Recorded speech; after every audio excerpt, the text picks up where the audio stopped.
What's been most challenging, at least for me on an individual basis, is again that this is the quintessential universal story. How do you make any day special when one day simply now feels like the next?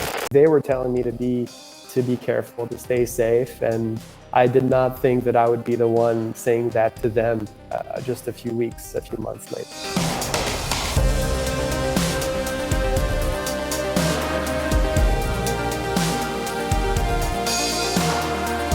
At first, it seemed like a local story that was limited to Wuhan, to Hubei province, but a lot of the more experienced reporters here in China had the experience of SARS in their minds. It was a local story, but it clearly had rung some alarm bells with some people.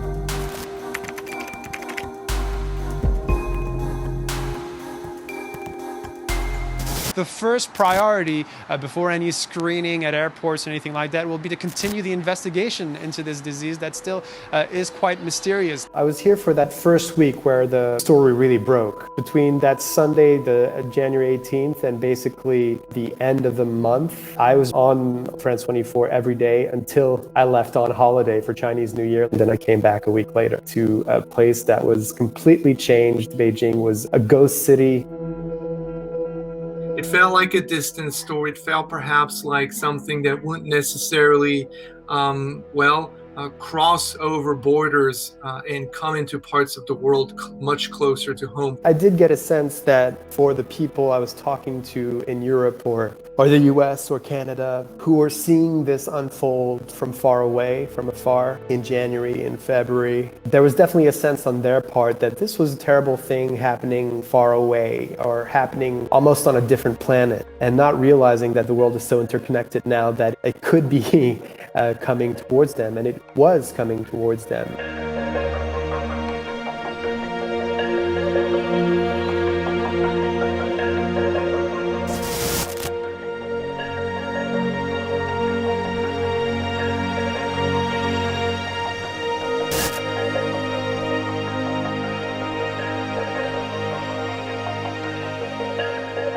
There was a lockdown in a huge area up north.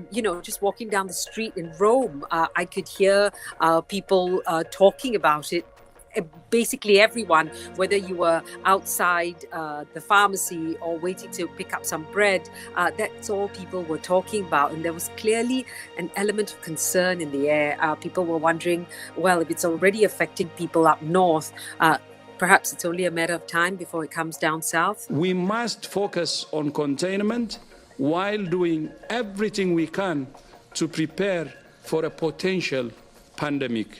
They're really amping the situation up and putting in these very radical measures. And I think it's in large part to do with the increase in the number of infections that we've seen in the last 24 hours, more than 1,000. I think a major turning point for us at France 24 being based in France, obviously, is when the numbers started growing at an alarming rate in a neighboring country, namely Italy. People being hospitalized by the tens, the hundreds. And there was this clear sense, because of the porous borders between France and Italy, that this would inevitably come our way, which it did. As of Tuesday at noon, and for the next 15 days, our movement will have to be severely limited. Anyone who does not abide by these guidelines will be punished. This situation obviously has triggered a major paradigm shift for the newsroom, that of, for instance, having a vast majority of our staff working remotely. We try to keep staff presence in the newsroom to a minimum, keep it as skeletal as possible, and that has meant major adjustments in a very brutal and sudden way.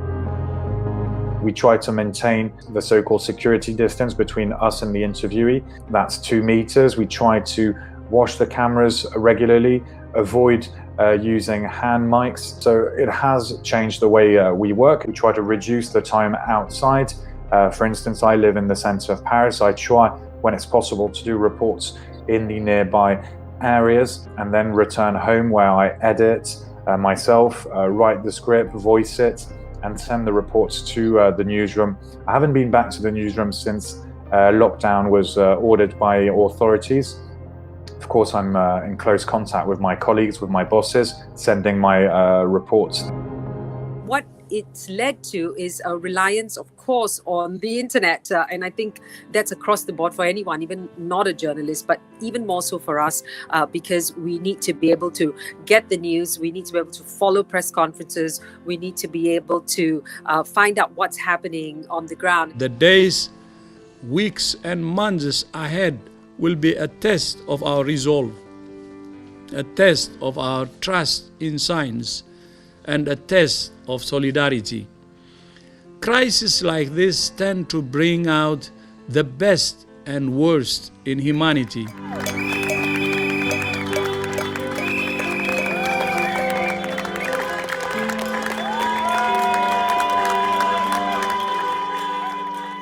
The extent of the work has been intense, not just because of the amount of work, but also the subject matter, covering such immense death tolls and the struggles of the healthcare workers trying to deal with this, trying to give their all, or even the supermarket worker who's there trying to get the food to people who need it the most, but of course putting themselves at a certain amount of risk. I think all of that has brought it back home, how this has impacted everybody in every life.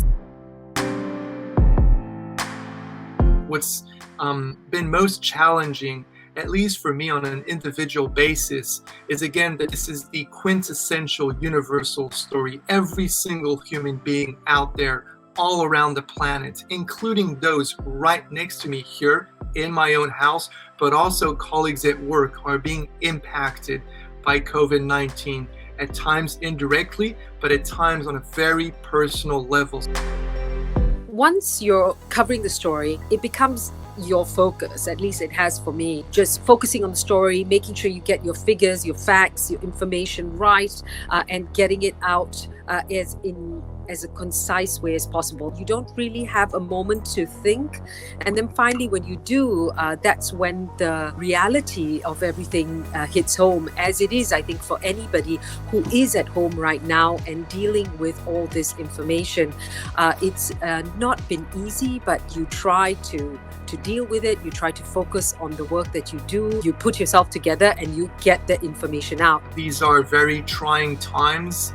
People unfortunately are dying from this disease. It's important to be transparent in terms of what the situation is out there, especially for healthcare workers. But at the same time, it's true that you don't want to add to the panic. And I think that the way to do so is by, again, being as accurate as possible and not sort of trying to play the guessing game of trying to tell folks what's going to be happening next week or a month from now, when literally no one has any idea, including those in governments. The way we will emerge out of this and what we will make of this and what we will make out of this depends on every single individual. There'll be no obvious way to, turn the page.